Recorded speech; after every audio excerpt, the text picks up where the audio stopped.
Great to welcome you to the second UW Computer Science and Engineering Distinguished Lecture of the Year.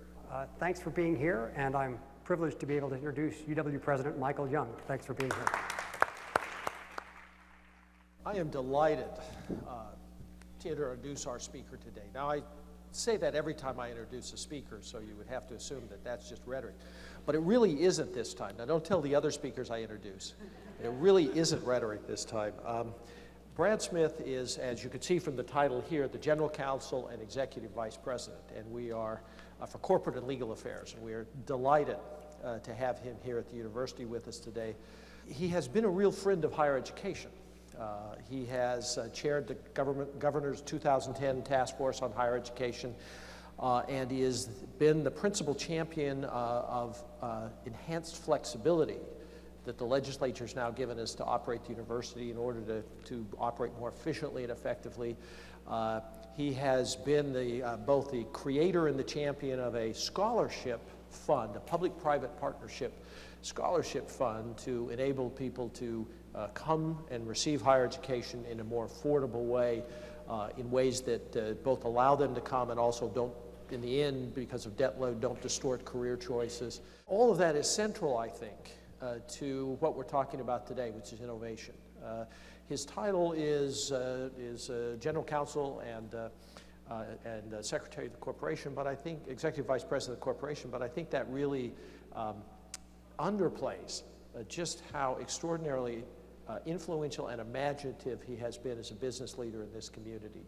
There are very few things that one sees coming out of this business community that Brad doesn't have some significant role in terms of thinking about how we take what is an extraordinary array of resources that this community has, from a world-class university to companies that are on the cutting edge of every kind of technological development you could think of, along with a remarkable group of young people, and how do you put that together to create an environment in which you see the growth and the development of this, both as an economic and innovation ecosystem, but also as a place where we want to live and where we want to be. So I don't think there could be a more aptly titled speech and a more appropriate speaker than Brad Smith, who's with us today.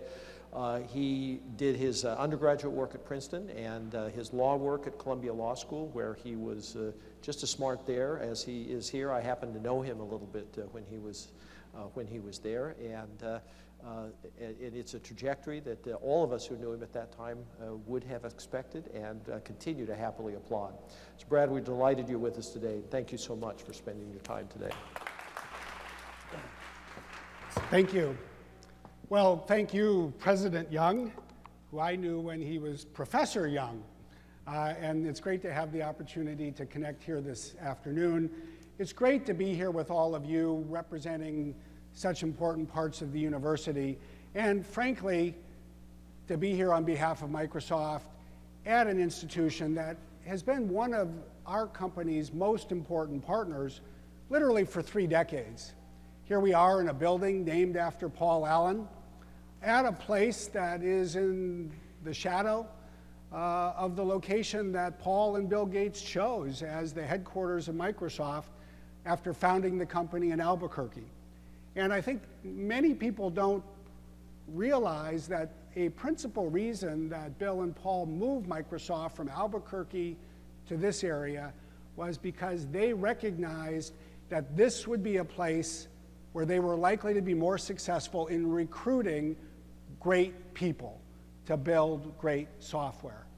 And I want to talk a little bit this afternoon about our perspective as a company as we look to the future and as we look to the next steps for innovation as a company, but also as a state and as a country.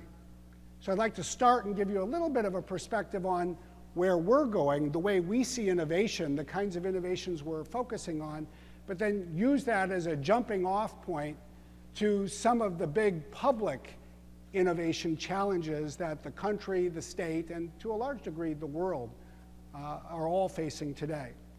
Certainly, this is an exciting time for those of us who work at Microsoft. If any of you have friends or acquaintances who are interns or employees at Microsoft, you might have heard that this is indeed a momentous period of time for the company.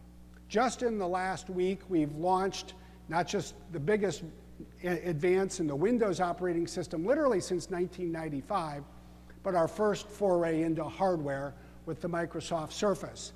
And that will be followed next week with a number of new phones. We have new server operating systems. And for some of you in the room, you might be excited by the fact that in the next few days, we also have the launch of Halo 4 for the Xbox.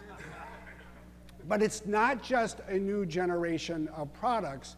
As Steve Ballmer, our CEO, has said, it's really a new era, because while software continues to be Microsoft's core competency, the business and technology models that we are relying on to deliver software to the world has really changed. We're now really focused on delivering software either integrated in new devices or offered to consumers and businesses as a range of services. And indeed, this is not unique to Microsoft. You see this, I think, as very much a reflection of where the industry is going at the moment. We're taking a new approach. As you may have seen with Windows 8, we've really redesigned the operating system. An operating system that in part is designed for touch, for the new ways that people are using computers, in ways that are unleashing a whole range of hardware innovation. And I think one of the most exciting things for those of us who are passionate about information technology is going to be to see the range of new hardware devices over the next 12 months. The truth is, if you set aside the phone and the tablet, most laptops have looked pretty much the same for the past decade.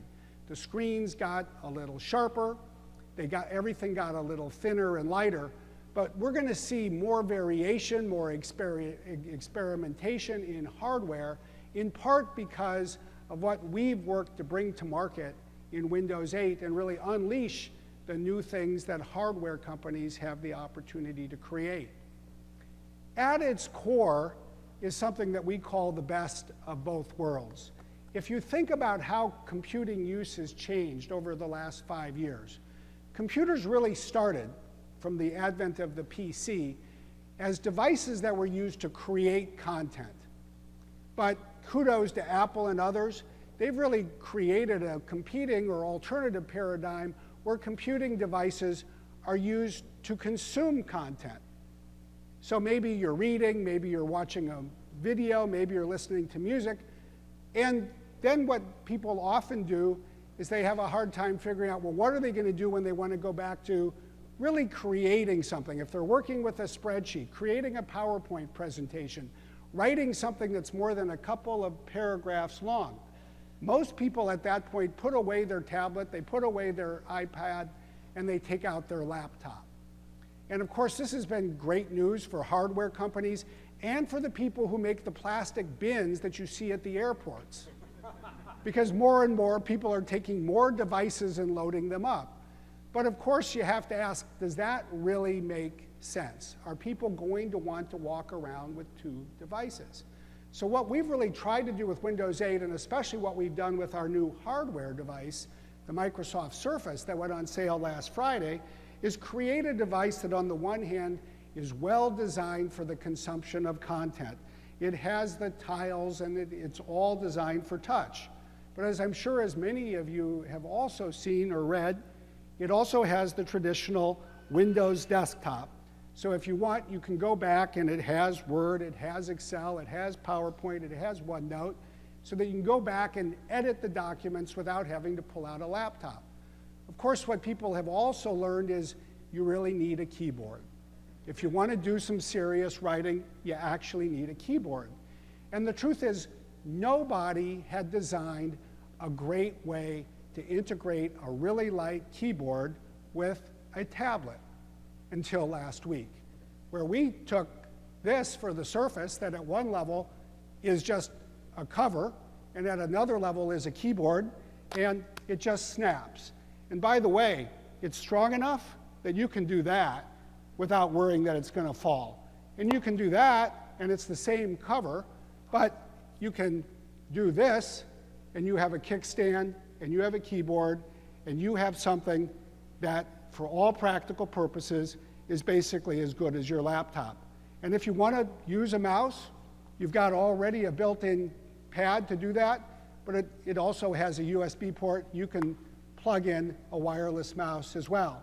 So we really have tried to focus on how to take innovation into a new space to offer people the best of both worlds, the traditional desktop and a new desktop, but more than that, the ability to think about a device that enables you to create content and consume content without having to pull something out of your backpack or your briefcase.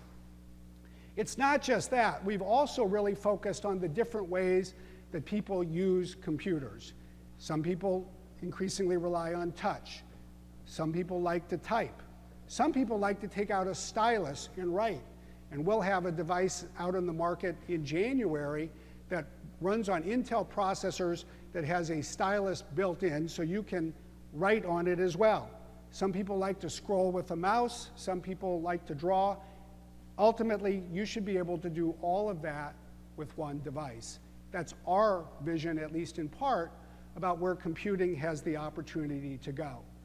That gives you a vision of the device side of devices and services.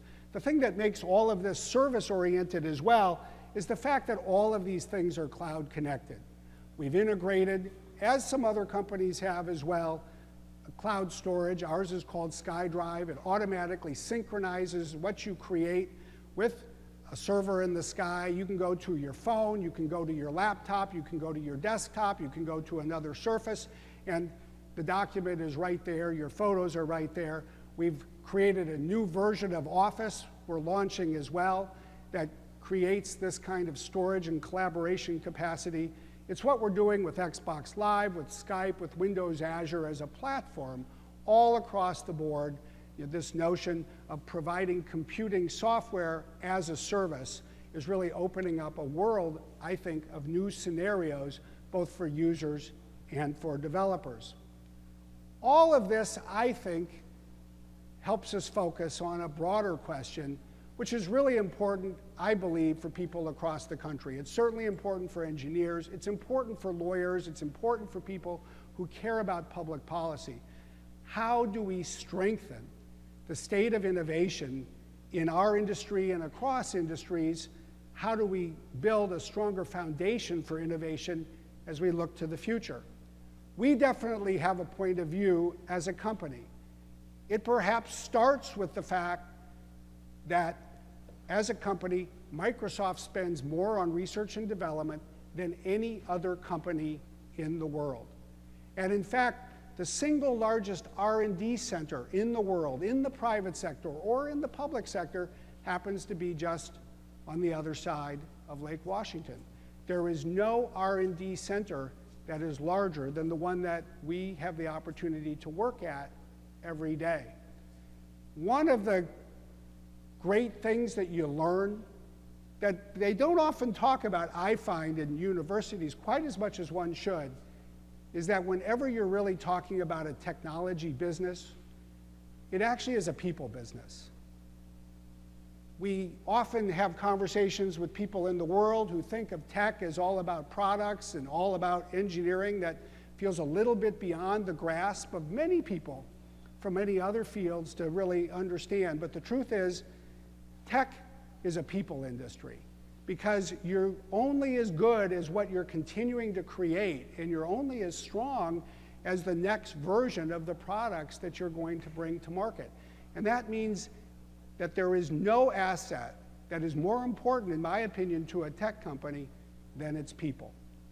One of the things that I've always felt has set Microsoft apart, frankly, one of the things that's kept me at the company for 19 years is, as I like to say, we're really sort of the United Nations of software.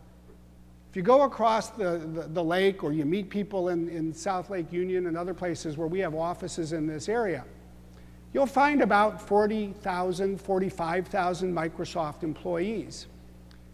You'll find about a third of those people having been born in other countries. We have about 15,000 employees who've come here from other countries. We actually have the largest immigration legal practice of any company in the world. because of this, we have people who've come here to Puget Sound from over 150 countries. I never know what language I'm going to hear spoken when I get on the elevator in my building. And when the World Cup is taking place and I go down to the cafeteria, believe me, I never know what nationality is going to be down there with loud music and bright flags unless I've happened to check ahead and see who's playing that day.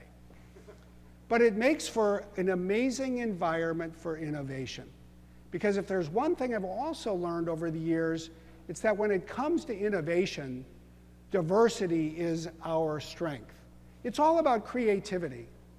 And when you can create an environment that has men and women, that has people of all races and ethnicities, that has people from around the world, and if you can do a great job, which is not easy, of creating a culture and an environment that inspires people to think anew every morning and then share their ideas with each other, I believe you can be more innovative than anybody else.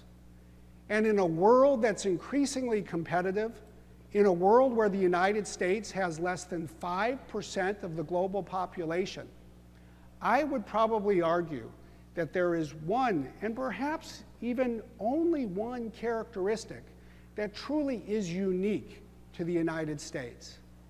We are the one country that reflects the population of the world more than any other country on the planet.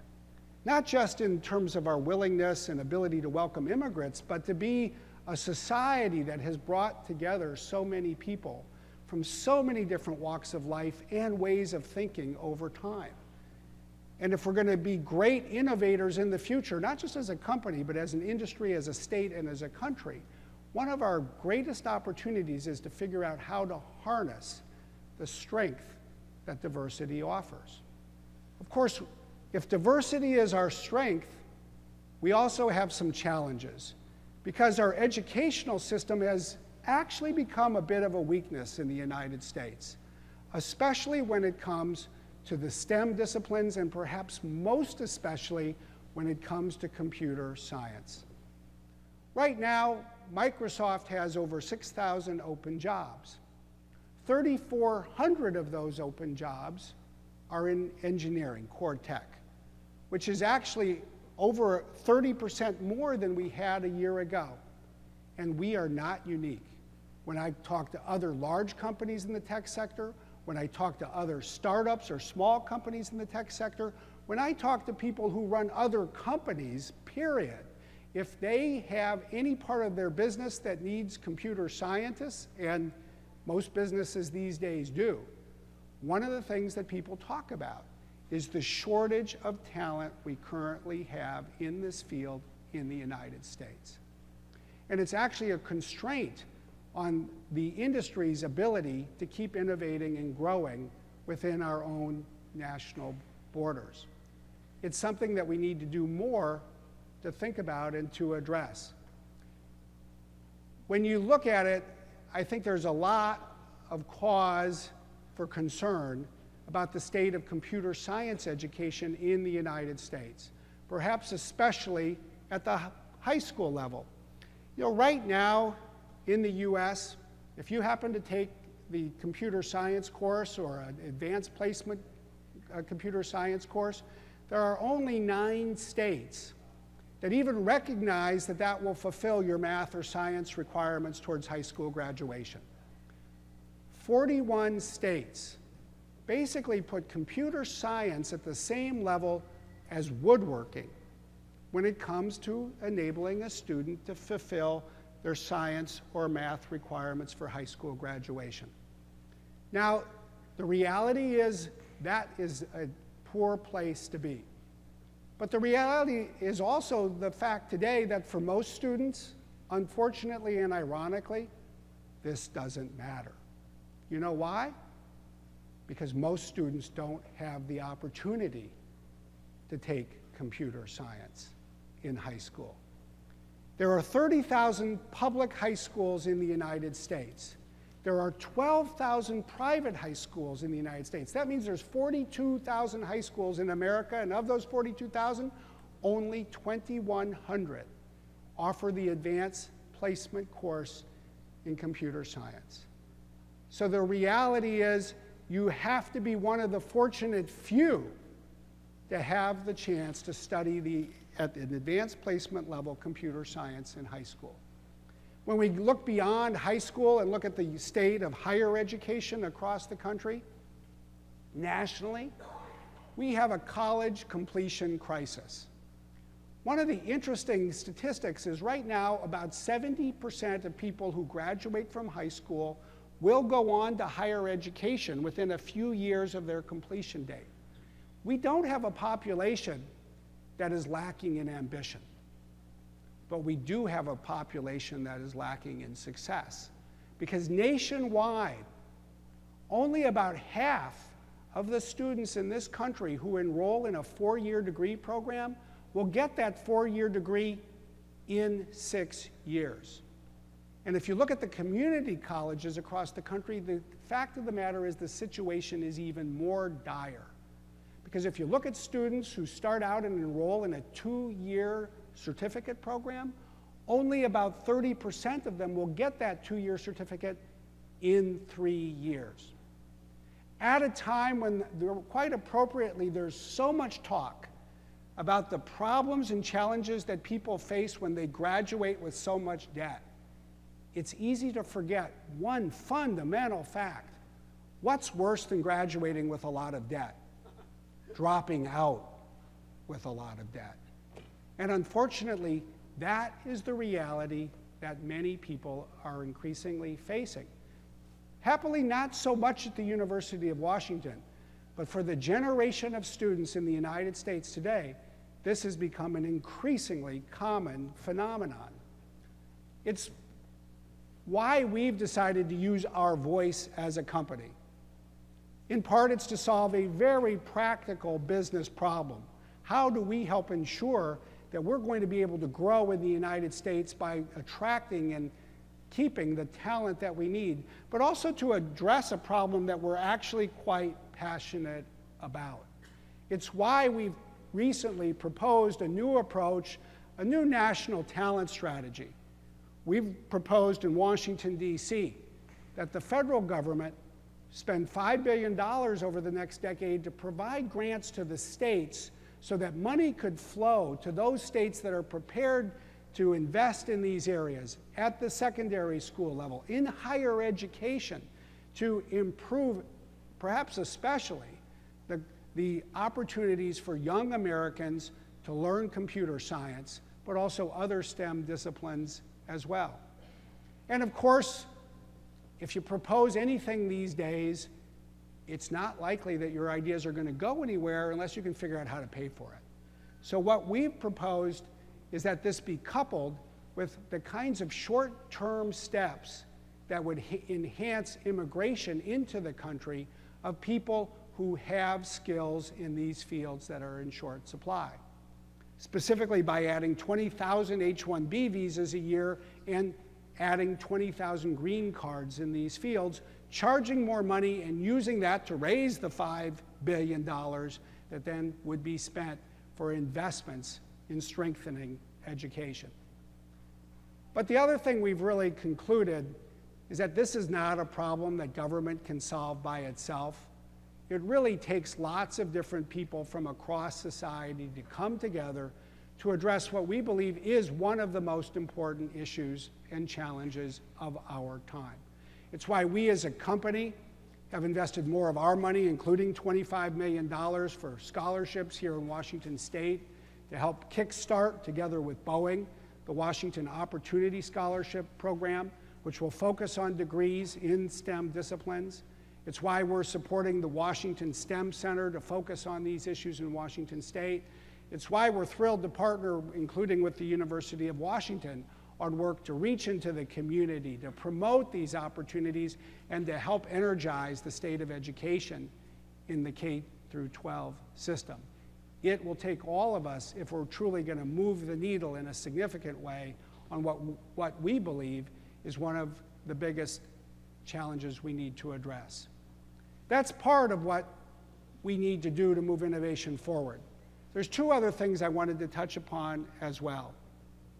The second is how we think about growing innovation, not just for a single company, but for an entire ecosystem and for intellectual property incentives as well.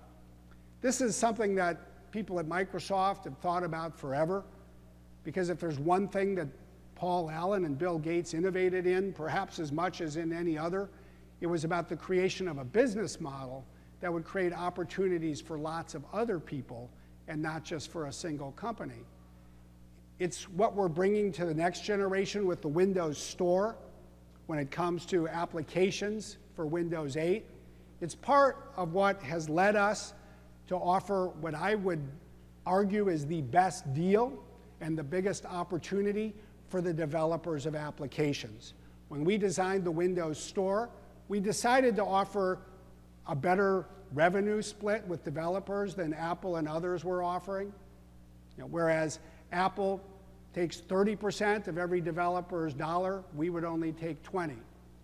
And unlike Apple, we decided that if you create a Windows 8 application and you just want to have the processing and purchasing of additional content or storage or other services within your application, you don't have to pay us a penny at all, something that Apple doesn't do. It's why we really focused on the policies that we put in in the store.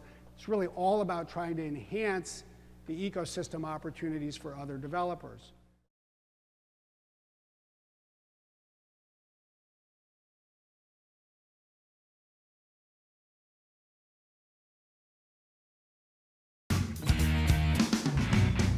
One of the things we've thought a lot about is the wide array of challenges that the IT ecosystem across the country and around the world is facing today.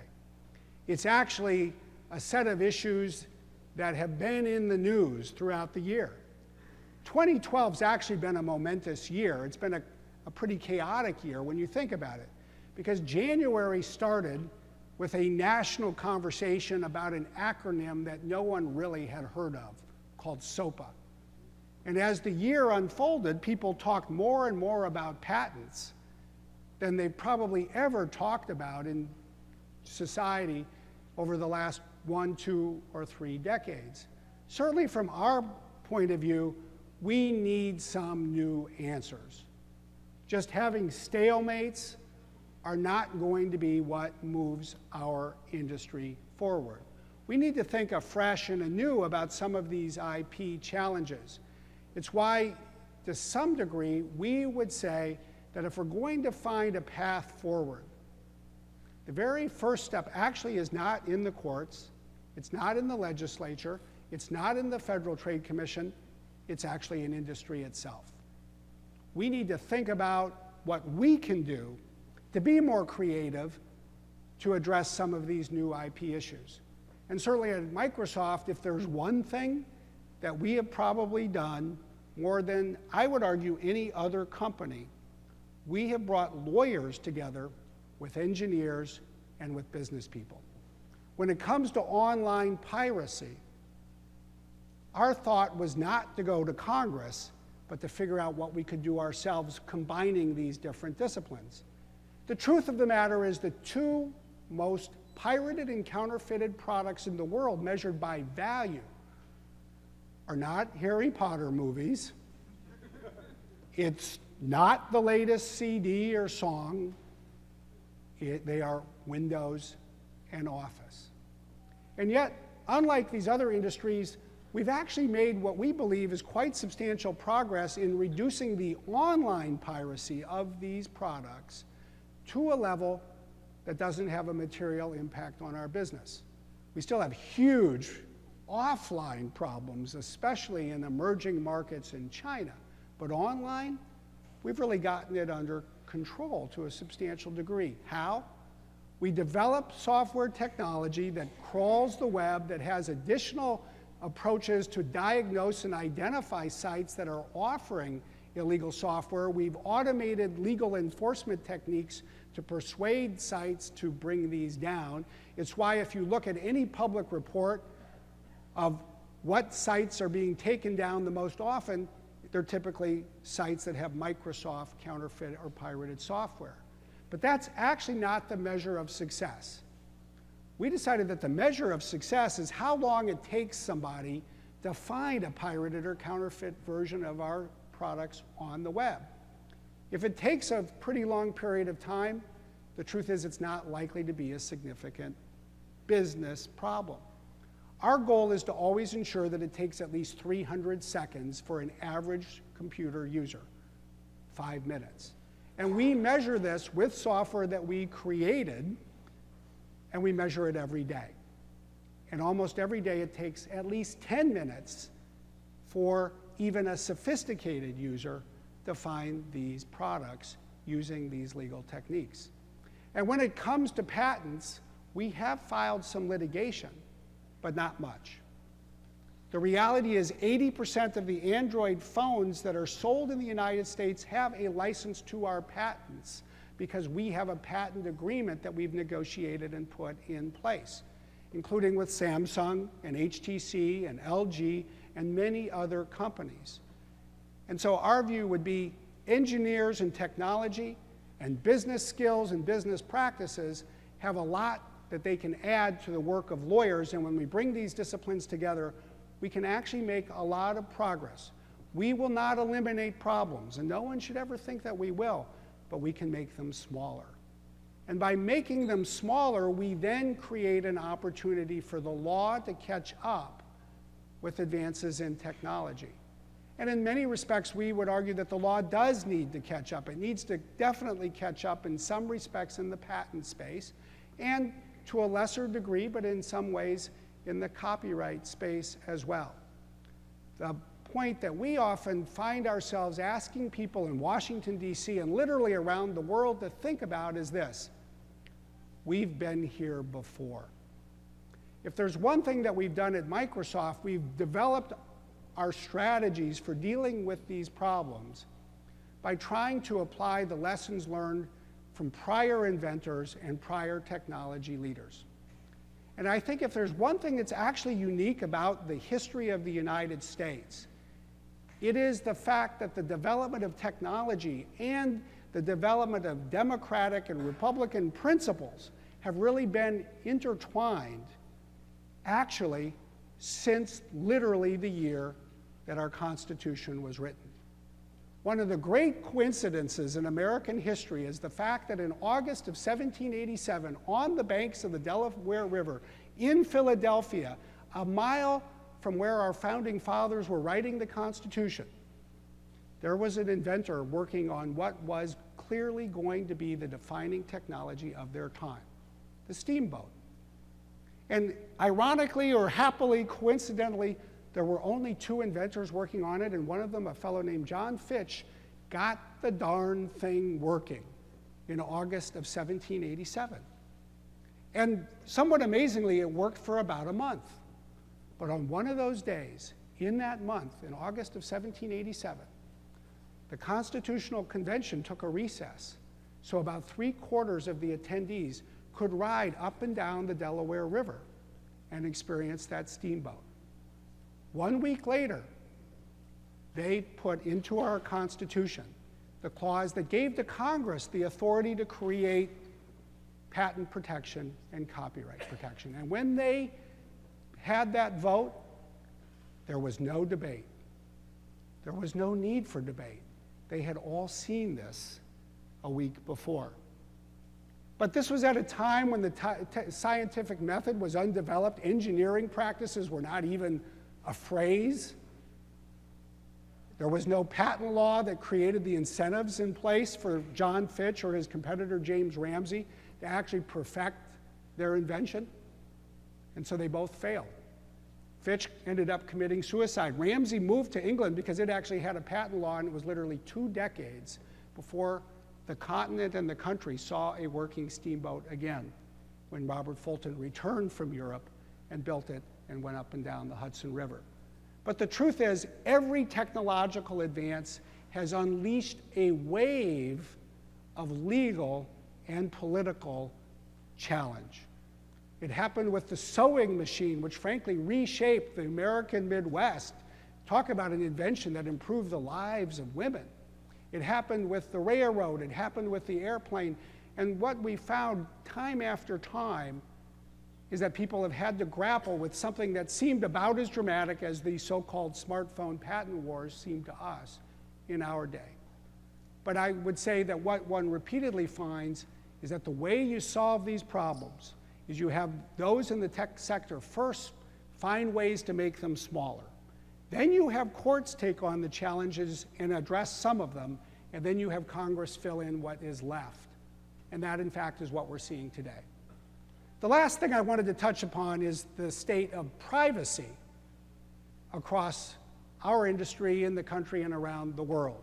And indeed, I think one of the fascinating conversations that is constantly taking place in our industry is people asking themselves, well, does privacy still matter? Does anybody care? Do people who are in universities today, the students in particular, do they care about privacy? We've done a lot of work on this, and I actually think that there's some interesting indicators. One is a Pew Research study that showed recently that over half of consumers of all ages stopped short of completing an online purchase because they reached a point where they did not want to give their personal and credit card information to the seller over the web. And almost a third of people had uninstalled an app on their smartphone because they were concerned about privacy. I think when you put all of the pieces together, what you actually see is this. People do care about privacy, but they're thinking about privacy in new ways. That is what we need to come to terms with. This is nothing new. Technology has had a profound impact on privacy over time as well. For those of you from the law school, you may know that, frankly, one of the more famous law review stories, and with all great respect to law professors, most law review articles don't become famous, but perhaps one of the most famous law review articles was published in 1890 in the Harvard Law Review by a professor, Louis Brandeis, who went on to become a justice of the Supreme Court. And in this particular article, he really defined for most people for the first time the concept of a right to privacy. He talked about it as the right to be let alone. But what people don't know is that that phrase, the right to be let alone, was at the end of a sentence that began by talking about technology. The reality is that the camera had changed society. People could no longer walk out their front door with the sense of privacy that they did before. If they happened to be with somebody that they didn't want to be seen with, their photograph could be taken. And so technology had changed society, and then this in turn led to a debate and a discussion about the need for new law and public policy. If you look at the world today, I actually think somebody who's captured a very similar phenomenon is one of our current justices of the Supreme Court, Sonia Sotomayor. In a decision in January of this year, U.S. v. Jones, there was a question of whether the police needed a warrant in order to put a GPS tracker on a car. And the Supreme Court decided that they did, and for the most part, they relied on a traditional legal doctrine because there was literally a physical trespass when somebody attaches something physically to your car. But Justice Sotomayor, I think, was perhaps as far looking into the future as Professor Brandeis was in 1890. Because she said, look, the future isn't going to require physical trespass. And if you think about privacy and privacy law and the protection of privacy under the Fourth Amendment of the Constitution, it's always turned on a pretty straightforward question. In a particular situation, does someone have a reasonable expectation of privacy? But what she pointed out was something that was actually pretty profound. For over 100 years, really since Professor Brandeis wrote his article, lawyers and judges and legislators have always equated privacy with secrecy. Whenever you read something about privacy, you can actually drop the word privacy and substitute the word secrecy, and you'll find that the meaning of the author is likely unchanged. But as she said, it feels like the world is less focused on secrecy. But it doesn't mean that it's less focused on privacy. They're just the fact that people are thinking about privacy in new ways. And I think if you look at the country and the world, consumers, in fact, want to share more personal information. That's what Facebook is about. But, and there's a big but, it doesn't mean that people care less about privacy. What it means is that people want to decide for themselves who they share their information with. And people want to determine how their information is going to be used, even after it's shared. That's the new definition of privacy. And as we've thought about it, one of the things we've concluded is that these are reasonable goals. These are laudable goals, and we should strive to help people meet these new needs in a new era of a focus on privacy. It's certainly one of the things we're trying to do in the way we develop technology. Certainly one thing that is sort of at the core of Microsoft's belief system and DNA is our view that it's your computer. I mean, you bought it, you paid for it, or you got somebody to give it to you. It's your computer. That's what it means to have a personal computer. And indeed, we're incorporating this in our own thinking in lots of different ways. From the customization of the Start menu in Windows 8. This is my computer. That's why in the lower right, those are my kids. And that's my wife, and that's my father, and that's why I can touch those icons and see what they've posted on Facebook or Twitter or sent me via Skype. And those are my photos, and that's my email, and that's my calendar, and that's my icon for SkyDrive that tells me what I've uploaded to SkyDrive. And it's great to be able to provide people with all of their own personal information, literally at a glance. But it also means that this has more of me than any computer I ever had before. And it makes it even more important for companies, in the first instance, to think about how they're going to protect the privacy and personal information of their users. That's why we've changed a number of business practices and innovated in new ways to make clear we won't read people's email on Hotmail or Outlook.com in order to send them ads. We won't read businesses' emails to target ads either. We won't change the results in Bing based on what advertisers are paying us. Well, we've decided to turn on the do not track signal in IE10 by default. All of these are steps that engineers are helping us to take to protect privacy in these new ways. But it's also perfectly clear that privacy is not a topic that is confined to engineers. Congress, agencies in Washington, D.C. and around the world, and the courts are all getting into this as well. So we've thought about the right approach here, and we'd offer a few ideas. The first is there needs to be some balance. Privacy is a very important goal, but it's not the only goal on the table. So is innovation. So is the strengthening of technology, which often builds on people's personal information. And frankly, advertising is important too, because we all benefit from the free and low-cost content on the web that is subsidized by ads. So especially as we design new laws, we need a particular balance. We also think we need some fresh approaches. For those of us who've been involved in privacy discussions for a long time and happening to be one who lived and worked in Europe at the time when privacy law was really adopted at the European Union level in the mid-90s, one thing has been clear. The heart and soul of privacy protection in regulators' minds has been what's called notice and consent. It's the notion that before people get your personal information, they're going to tell you what you're going to do with it and ask for your permission. That's called a privacy notice. In fact, people in our industry are often quite proud that we've reduced these notices so that if you have 10 minutes, we can tell you everything that will happen to your information. But there's one problem with this approach. As two researchers at Carnegie Mellon concluded earlier this year, the average consumer now gets 1,462 privacy notices per year. That means if you've got 244 hours to spare this year, you will know everything about how your personal information is going to be used. Most of us don't have 244 hours to spend reading privacy notices. The privacy lawyers don't even have that much time to spend on this.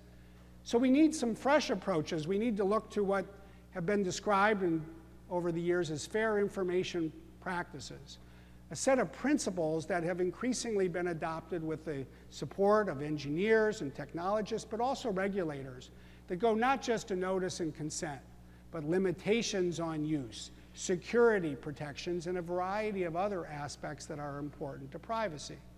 And finally, we would say that we actually need a combination of approaches. I'm sometimes a bit of an outlier in the general counsel community in the tech sector, because I'll be among the first to say that our industry actually benefits from some regulation in this space. We need some regulation so that there is a common playing field, and so frankly, people who might be tempted to engage in irresponsible practices are prevented from doing so. But regulation won't do it by itself. We do need self-regulation as well, especially to develop new industry standards, like the Do Not Track standard that's presently before the W3C. But the other thing we like to point out to people is, let's not forget that this just can't be about everybody agreeing together to all do the same thing.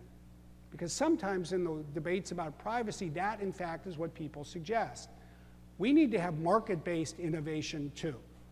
We actually are going to benefit if people go to work in startups or large companies or as individual entrepreneurs with an incentive to experiment, to create, to use innovation in the marketplace to drive innovation forward. That is the last piece of the puzzle. When you put all of this together, I would conclude by saying this: whether you're talking about people, or you're talking about IP, or you're talking about privacy, there are a lot of issues that have built up over time. And especially as we're reaching a point where we have some important days of decision in the United States, in Washington State, as we look to the future, in effect, we're reaching a point where we would say we need to face a moment of truth. We need to recognize the fact that a lot of these issues are going to need to be addressed. And if we don't find a way to come together across political parties in a way that brings together business and government and people from across civil society, the truth is, in some respects, and especially when it comes to the state of education and the development of our population, it's likely that things will get worse rather than better. Because if we continue to stand still, what we're going to find is that the rest of the world is continuing to race ahead. But at the same time, we would say that we face not only a moment of truth, but also an opportunity to leap forward. If you look at this country's basic strengths in innovation, if you look at our core strength in higher education, if you look at the strength of our financial systems and intellectual property incentive systems, we have a great opportunity as a country to leap forward and do what people have done so many times before, to make the kinds of changes that will create the foundation for the next wave of technological innovation. We believe that 2013 is going to be a year of decision. It will be a moment of truth, but we also hope it will be the opportunity we all seize to move forward and leap ahead. Thank you very much.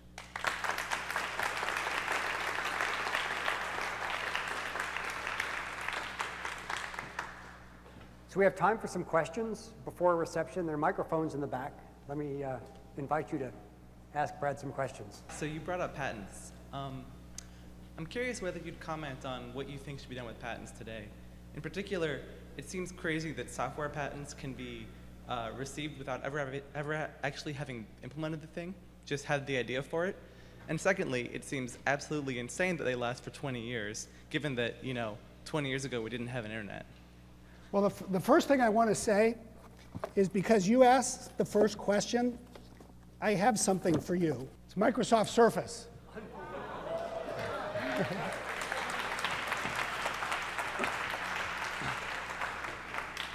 And I want you to know that there's one more. So I guess you're going to get that. But let me answer the first question. First, I would say, I think we're a little more enthusiastic about patent protection than perhaps you are, but we would agree that there are problems that need to be addressed. I actually don't think that 20 years is too long. We've had a period of time where there's been 20-year protection for patents for much of this country's history. And if you just look at the different technologies that have been invented over the course of that history, that has proven to be a period of time that has actually worked pretty darn effectively. So much so that I would be real nervous if one started to tinker with it, especially at a time when, because of the backlog of patent applications, it often takes 3 or 4 years just to get an application approved. But that having been said, I think that there's a few things that one can do. First, we would say that one needs to look at certain areas where there are remedies today and perhaps pull back a bit. Around patents that are essential to standards, we feel that some of those patents are being overused, abused in ways that are holding people up. We think there's an opportunity to look at ways that people are going to the International Trade Commission and make some changes there. We think there's an opportunity to look at the damages tests that courts are applying and make some refinements there. In addition, I would say that it continues to be very important that the Patent and Trademark Office invest in the resources needed to examine patent applications effectively. And we've been quite involved in Washington, D.C. in some of the reform efforts that have increased the number of examiners and increased their resources. And we think that there's more room through international collaboration to raise the quality of patent assessments around the world. But mostly we would say, this system has worked pretty well. Let's invest in quality. Let's refine areas where people feel like they're overusing the remedial aspects and perhaps holding up others. And then let's build on that for future innovation. Hey, so charter schools have been proposed as a way to accelerate innovation in K-12 schools and increase the quality there. I was wondering if you or Microsoft had any opinions on charter schools, especially since we have an issue on that coming up in this election. Well, I hope that everybody who goes to a charter school will get a Surface, but even if they don't, you do. So, but what I'll say is, as a company, we're supportive of the charter schools initiative that's on the ballot that is going to go before voters next week. Charter schools now exist in most states in the United States. They play a role, perhaps especially helpfully, often in school districts where you have schools that have underprivileged kids. And we're encouraged by the fact that some of the more innovative and stronger charter schools focused groups in the country appear to be interested in building such schools in Washington state and offering some new alternatives to kids in those kinds of districts. We're supportive of charter schools, and at the same time, one of the things we often point out is that the work that is needed to continue to invest in and improve our public schools, frankly, is going to require so much more than charter schools. So we would say that charter schools are a piece of the puzzle, but it would be a big mistake for people to think that they are the complete answer. It's clear that they're not. And one of the things we often hope is that the charter school debate doesn't crowd out from the conversation all of the other things that need to get done as well. Thank you very much.